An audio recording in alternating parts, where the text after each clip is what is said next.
Passage 10. For a long time, the prospect of developing rubber plantations in Brazil was not considered bright since there were large areas in Southeast Asia which could provide the world with the required quantity of natural rubber at a cost lower than in any other country in South America.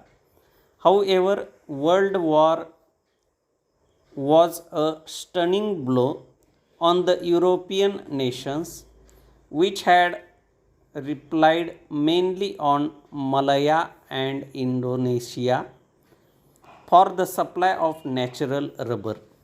Since these countries were overrun by Japan in the early years of the war, the Allied nations were forced to utilize other sources of natural rubber production. Hence, an immediate interest in the development of rubber plantations in Brazil came to be noticed. The lead was taken in this respect by the United States, and a number of plans were formulated to augment natural rubber production from Brazil.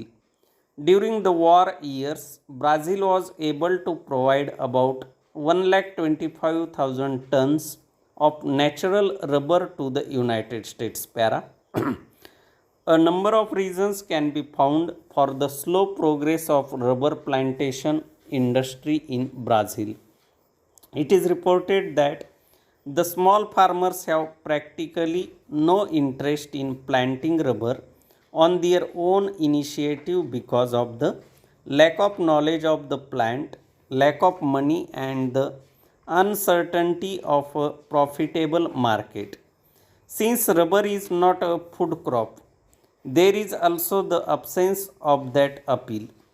Another reason attributed for the slow progress in the fact that about 50% of the population of Amazon basin are of mixed European and Red Indian blood and are nomadic and not disposed to agricultural practices. Para.